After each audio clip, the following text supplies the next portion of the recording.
afternoon, everybody. Mack here. Alex Osborn over there. How are you, dude? Very well, sir. How are you? This is 3 days on the spin that I've not worn a hat. You're so proud of your fresh trim.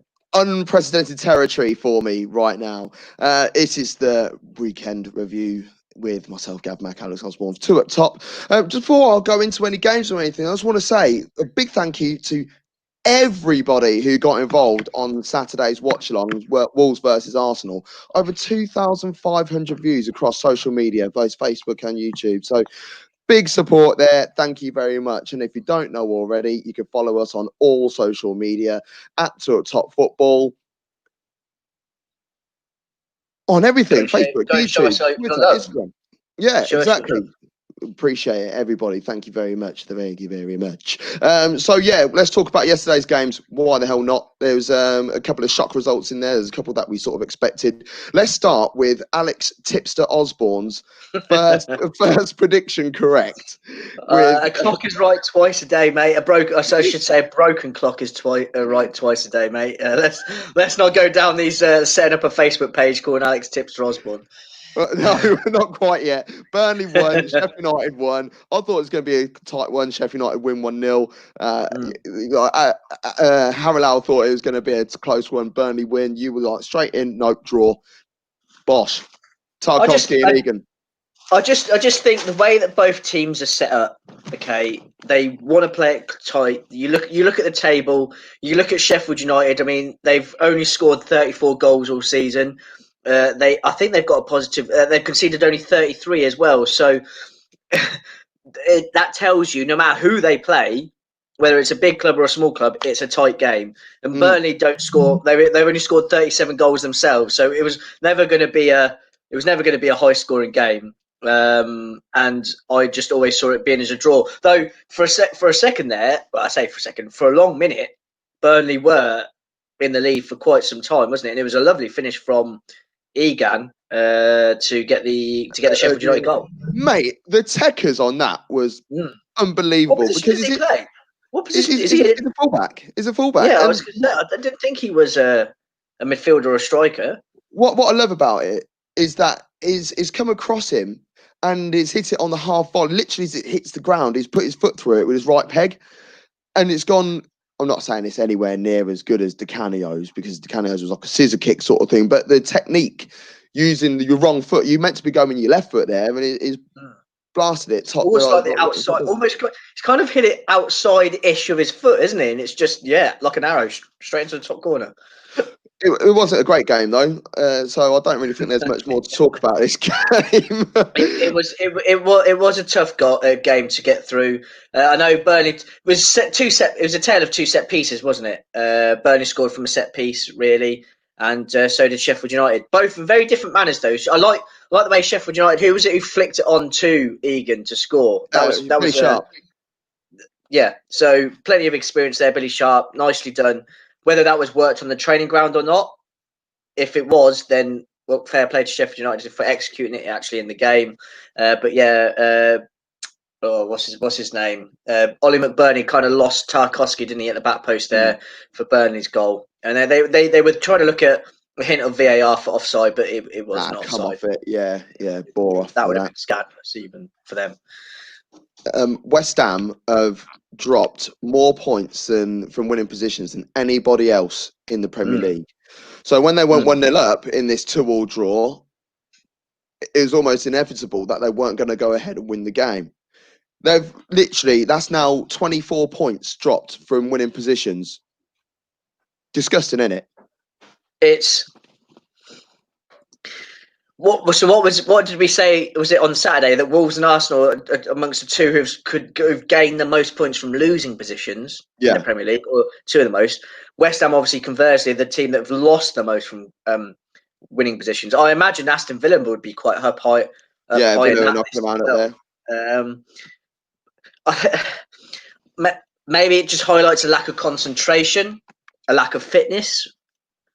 Who knows? But they certainly conceded the second goal straight after they scored theirs, and it was a classic old straight from kickoff.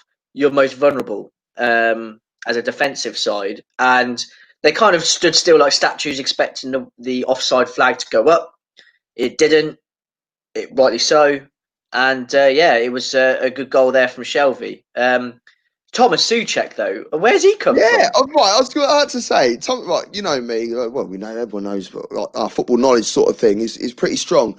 Thomas Souček, never heard of him. Never heard of him before West Ham signed him. And I don't even know who did they sign him from. I ain't got a clue. I'm gonna have to find out. But he's done bits and bobs in the last few games in particular. He's really stood out. Thomas Souček, he is a Czech Republic player. He's actually on loan from Slavia Prague. All right. So yeah, it's not exactly. Bad. West Ham using the loan market pretty well. Yeah, but not exactly a big club. I find it weird that West Ham would go out and get someone on loan from a Slavia Prague. I remember Arsenal slapped them in the Champions League a few years ago when Tomasz Rosicky was knocking about and stuff. So we're going back a couple of years. But yeah, he's been on the score sheet. He could have been on the score sheet twice against Chelsea the other day, but one of them was ruled out for VAR. Pathetic. But yeah, he scored again. Antonio, well, I was only saying the other day, what's he meant to be? Yeah. Didn't score enough goals, didn't do this, didn't do that. And that's two. They put the graphic up at the start of the game that he'd only scored 3 goals all season. Yeah, 3 goals and 3 assists all season. Yeah, that was it, yeah. And then turns up, because that's what happens. Bad mistake from Lascelles. I don't know what he's tried to do there, whether he's thinking that if I leave it, maybe it goes past Antonio, but he's got a touch on it, which has gone straight into his path, hasn't he? Which has then managed West Ham took the lead. And I'm popping off in the chat saying West Ham are staying up, and then Newcastle equalise. West Ham are going down. But I think if you'd have said to West Ham, David Moyes, the fans, players coming into this week that you'd get 4 points out of Chelsea and Newcastle, they'd have bitten your hand off, I think. Oh, all day. And that's put them in quite a favourable position now. I think they'd be crucial in them staying up.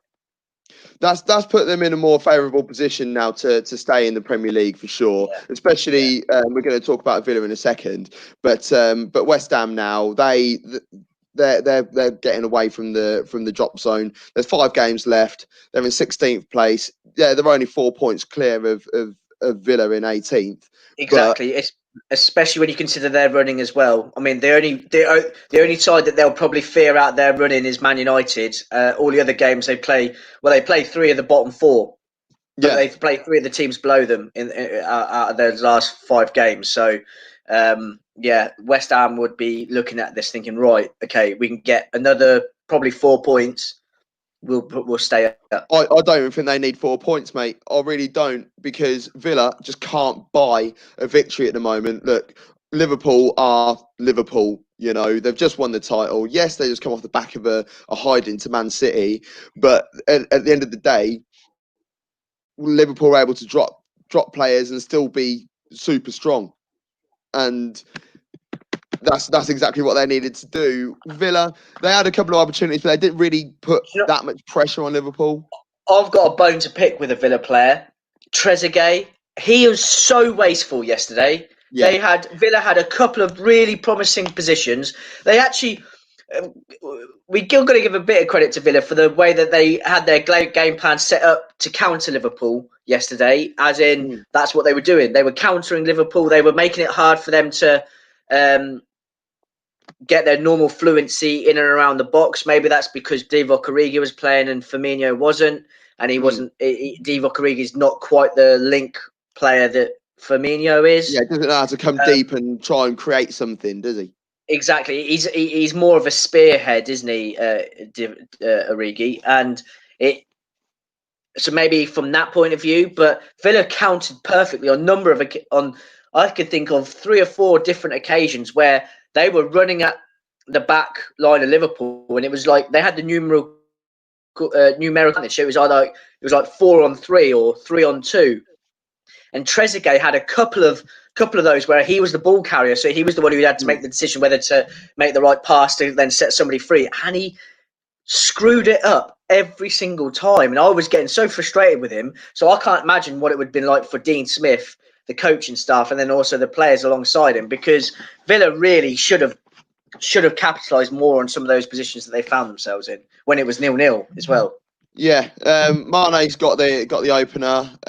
Curtis Jones, he just signed a new contract as well. Curtis Jones, and I love him Yep. anyway. I saw him early on the season when Liverpool played against who was it, against MK Dons, and they put all the kids out and stuff, and the guy was just instrumental. And every game he's played in so far, he's looked like he's done something, and I love that local lad doing major bits for the Premier League and European champions. So one player who he's starting to divide a bit of opinion now, and I personally don't understand how.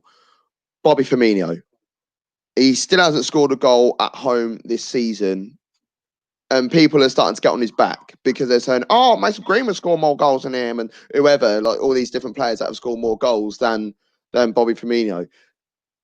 Yes, he's a striker.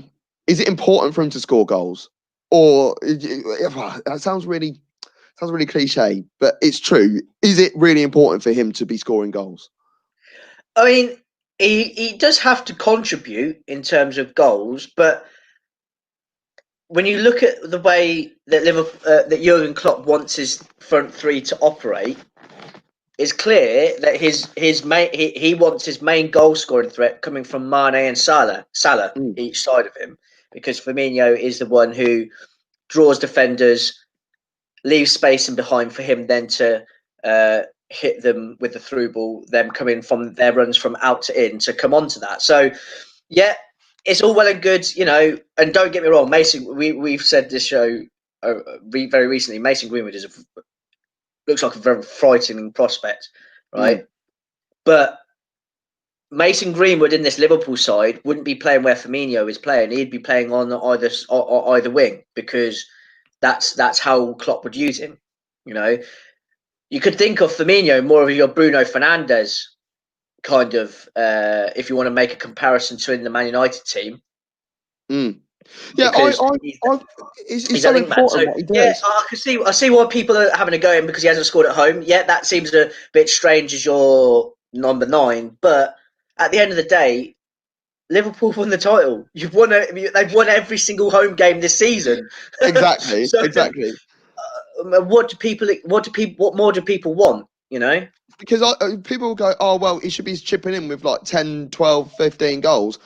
But if he's doing that, for me, but he's taking away from home. Yeah, but he will be taking away the goals from Salah and Mane.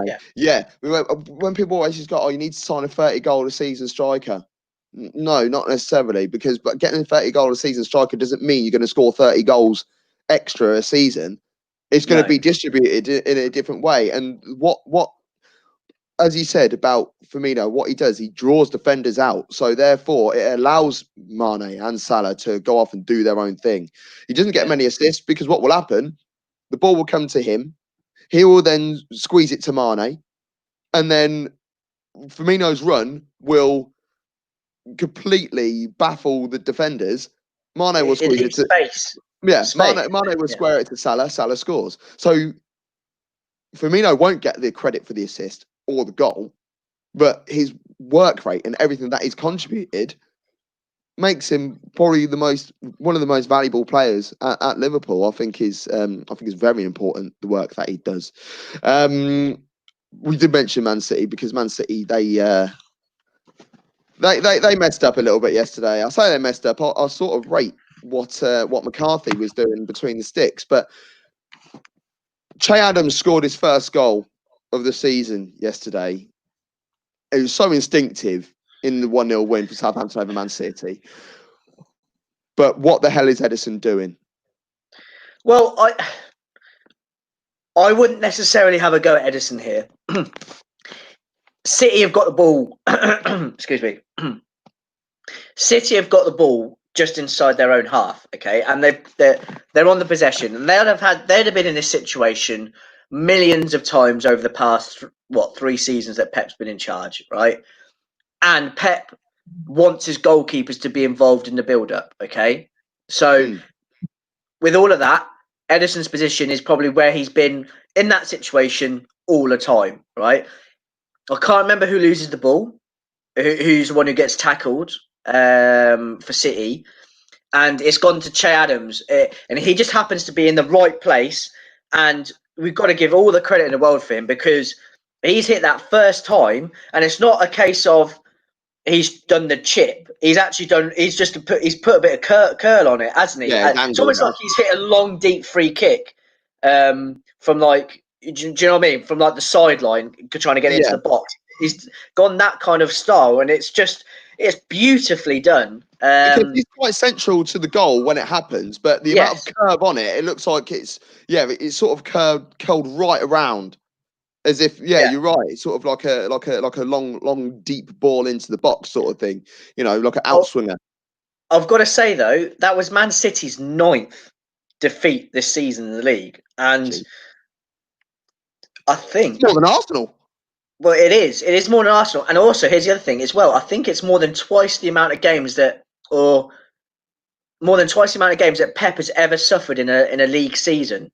What are our thoughts on that one? City losing that amount of games in a season is quite incredible, to be honest with you. It's the first time that Pep in his management career has lost 3 away games on the spin. As well, so there's questions that need to be done there. Do you reckon he's rotating the side too much? Yeah, I was gonna say, do you think it's that? Do you think they're because they know that they can't win in the Premier League? When they played Liverpool the other day, they wanted to make a statement, so they showed they kind of flexed their muscles there.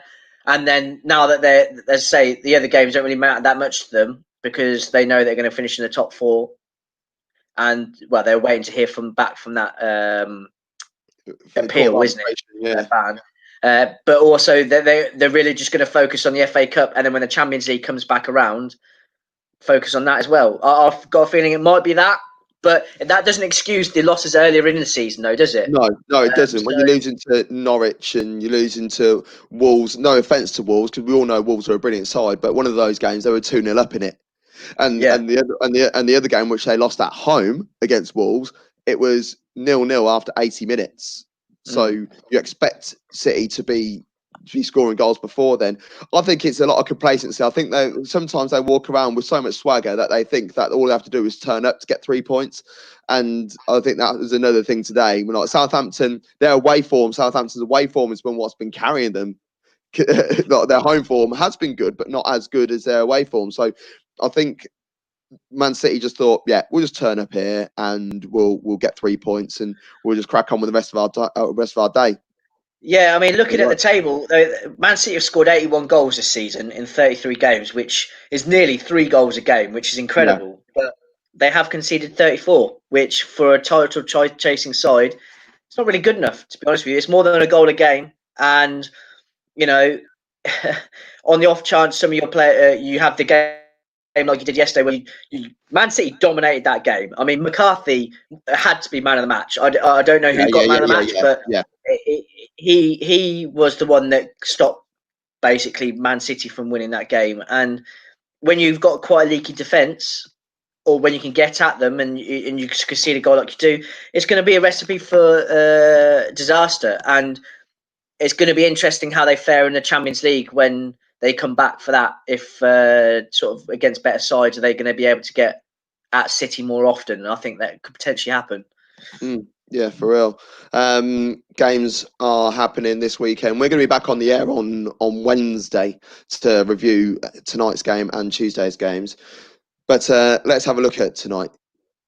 Tottenham versus Everton. What are Everton? What are we going to expect here? Because Spurs haven't really been that special since the restart. Everton, on the other hand, have found a bit of form. It just so happens that other teams keep winning in and around them because their form after lockdown should put them in a higher league position, I would have thought. But they're currently in 11th place on 44 points. Spurs are in 10th place on 45. I've actually predicted an Everton win today, and that's nothing against Spurs. It's just more of the fact that Everton have just looked a lot more solid since the restart, and I think they've gone out 2 banks of 4, frustration, and been able to pick up victories. Yeah. Jose Mourinho's kind of had a bit of a meltdown. I don't know if you saw his latest thing about he didn't particularly react well to the Arsenal. They call it admin. but tweeting about how to beat Sheffield United at Bramall Lane, and Jose Mourinho has bitten. We've caught a bit of a whopper there in our managerial net, shall we say? And he came out and was basically saying that it's beneath him to react to such things, and we're looking to go beyond just being the best team in North London and everything. It was like, okay, sure, Jose, you calm down there, but. Everton, as you say, I think Adam alluded to it the other day, didn't he, when he was on the show, that under Ancelotti, they've shown signs of actually being a little bit quite organised and buying into the project. And I think, I can't remember, was it in our group chat that we got shared the table since, since Bruno Fernandes joined Man United, that obviously United at the top of that table, Arsenal was second, and I think Everton were in the top 5 as well, but Spurs were languishing somewhere mid to lower table, weren't they? So Everton, since Bruno Fernandes has joined Man United, they've been unbeaten. They're the only unbeaten side in the Premier League since that moment. Everton on that form table, so it's over like nine games.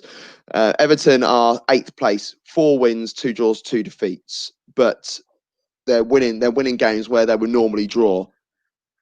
So and drawing games where they would probably normally lose. So Spurs in that table they're 12th. They're 12th. 3 wins, 2 draws, 3 defeats. So it's been a change around, and I'm not quite sure what Spurs need to do to try and turn that around. But maybe today is their time to think, do you know what? Screw it, let's have it. Because at the weekend they've got Arsenal, and Arsenal showing a bit of form. So who knows? But I think it's going to be an Everton win tonight. I think so. I was just looking on here just to see if I could get any sort of team news, like any injuries. Apparently, Dele Alli might be out of the game because he's got a minor hamstring issue. So they're probably thinking that he misses out, and Dembele also misses out because it seems like Mourinho just doesn't fancy him at all. I know. Sad unfair that. Which is not good if it as is your record ever signing, and it's. I think for Spurs fans and the board have got to be asking questions why that's the case. I know Mourinho wasn't in charge when they bought him, but that looks like it's going to be a bit of a waste of money for Spurs unless they can recoup some of that money by selling him on. Yeah, definitely. Chelsea, they're playing tomorrow against Crystal Palace away. We look at the West Ham game still, and I think, oh dear, but that has got to be a Chelsea victory and a comfortable one. Yeah. 1-2-0, I'd say, for Chelsea on that one. I can't really see Palace haven't really looked like scoring in about 5 years now, have they? So. Even with Chelsea's sometimes rocky, shaky foundations at the back, I still think they'll have too much for Palace in the end. Yeah, they should do. That's live at 6 p.m. on Sky Sports on Tuesday. Also on Sky Sports is Watford versus Norwich. Now, if Norwich do have any hope of trying to stay in the Premier League, then they have to win this game tomorrow. Yeah. There's no two. Watford have to win all of their remaining games. All of their remaining games to have any chance of staying up. They have to win all of the remaining games. Even then, it might not be enough. But what Norwich, you mean, or Watford? Talk about Norwich there. Norwich. Yeah. You said Watford for a second. Watford, on the other hand, this is, I would say, as strange as this may sound, because it's probably equally important as both. I would say this is more of an important game for Watford than it is Norwich, because I think Norwich have pretty much accepted that they're going down. So. Watford obviously is still in a position to stay up. You say that, but if Norwich were to get a victory tomorrow, they're going to be 4 points behind Watford. So you never know. It's not. I can't see it happening. Mate, you're starting to sound like Eddie Howe. I know, but you never know, do you? It could happen. Football is a crazy game, and there's every that win I'm going to remind you of that when you say about Eddie Howe again, speaking about winning all their remaining games. It's a crazy game. Crazy game. Crazy game, football. This is a mad game. And then the final game that we're going to talk about before we let everyone get on with the rest of their day is Arsenal versus Leicester. So Leicester picked up the victory at the weekend, and they against Crystal Palace, which they needed to do really because if they had lost that, for me, I wouldn't have seen them winning into the game for the rest of the season, because I think their confidence would have been shattered. Well, they're looking at the table. If they hadn't won that game, Chelsea would be now third, and Manchester United would be fourth. So I think Leicester would have. No, sorry, Leicester would be fourth, but on goal difference. Yeah. But even so, that would set it all really. Leicester are dropping. Apparently, James Maddison is not going to be playing tomorrow. He's not in this. And so also Ben Chilwell is also not playing. So that's two big losses for Leicester. Arsenal big news for Arsenal. On the back of a great win against Wolves, and that's what they've kept 3 clean sheets in their last 4 games now, including the FA Cup. But if you look at it as just the Premier League, that's 3 clean sheets in a row now that they've kept against Southampton. Which is crazy for Arsenal. And know, 2 of those games, especially when 2 of those games had David Luiz playing. Exactly, especially when there was pundits out there, and I remember quite some prominent pundits out there saying that this Arsenal side couldn't be coached. They couldn't be coached to keep clean sheets, which, when you think of it, is an absurd statement to make. I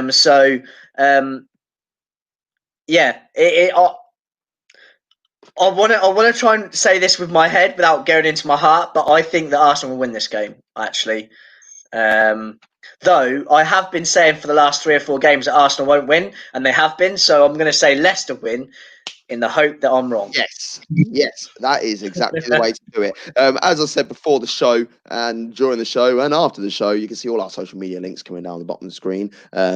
Facebook, YouTube, Twitter, Instagram, all at 2 at Top Football. And it's brilliant because if you put in 2 up top into Google, we show up and all of our stuff is on there. It's brilliant.